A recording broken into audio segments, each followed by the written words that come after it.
বিসমিল্লাহির রহমানির রহিম। বিশ্বব্যাপী কোরআন শিক্ষার প্রতিষ্ঠান সহিহ তালিমুল কোরআন ফাউন্ডেশনের প্রশিক্ষণপ্রাপ্ত মুআল্লিম মুআল্লিমাগণের অংশগ্রহণে গত 16ই আগস্ট শনিবার উত্তরা 12 নং সেক্টরে অবস্থিত লাভলিন কনভেনশন হলে এক চমৎকার মিলন মেলা অনুষ্ঠান অনুষ্ঠিত হয়। অত্র ফাউন্ডেশনের সিনিয়র প্রশিক্ষক হাফেজ মাওলানা কোয়ারি আব্দুল আলিমের পরিচালনায় এবং হাফেজ মাওলানা কোয়ারি রাফিউল ইসলাম রাফির উপস্থাপনায় অনুষ্ঠানে সভাপতিত্ব করেন অত্র ফাউন্ডেশনের চেয়ারম্যান বিশ্বখ্যাত উস্তাজ আলহাজ মাওলানা কোয়ারি মোহাম্মদ সেলিম।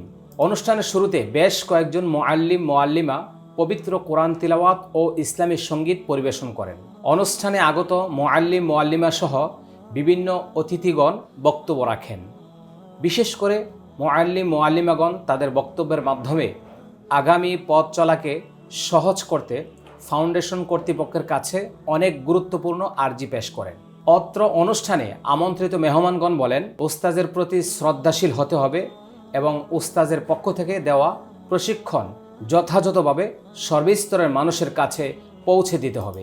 উস্তাজ কোয়ারি মোহাম্মদ সেলিম বলেন, দলমত নির্বিশেষে কোরআন শিখব একসাথে, এই স্লোগান নিয়ে ঐক্যবদ্ধভাবে বাংলার 64 জেলার 68,000 গ্রামের প্রত্যেকটি ঘরে ঘরে কোরআন শিক্ষার দাওয়াত পৌঁছে দেওয়ার অঙ্গীকার নিয়ে ঝাঁপিয়ে পড়তে হবে। অনুষ্ঠানে সালিম গ্রুপের ম্যানেজিং ডিরেক্টর জনাব অ্যাডভোকেট মাজহারুল কবির বাইজিদ বলেন, আমাদের শিক্ষক শিক্ষিকাগণকে ব্যবসা বাণিজ্যের মাধ্যমে অর্থনৈতিকভাবে সচ্ছল করার বেশ কয়েকটি পদক্ষেপ গ্রহণ করা হয়েছে। তিনি আরও বলেন, আপনারা আমাদের সাথে ঐক্যবদ্ধভাবে কাজ করলে আমরা আশা করি অল্প সময়ের মধ্যে একটি মুআল্লিম টাওয়ার নির্মাণের কাজ শুরু করতে পারবো ইনশাআল্লাহ। এছাড়াও অন্যান্য বক্তাগণ অনেক গুরুত্বপূর্ণ বক্তব্য রাখেন। অনুষ্ঠান শেষে বিশেষ নসিহত ও দোয়া মোনাজাত করেন শাইখ আব্দুল কাদের শিমুলি। অতঃপর প্রত্যেক উপস্থিতিকে ফাউন্ডেশন ও সালিম গ্রুপের পক্ষ থেকে বিভিন্ন উপহার সামগ্রী সহ সর্বশেষ দুপুরের খাবার পরিবেশনের মাধ্যমে অনুষ্ঠানের সমাপ্তি হয়।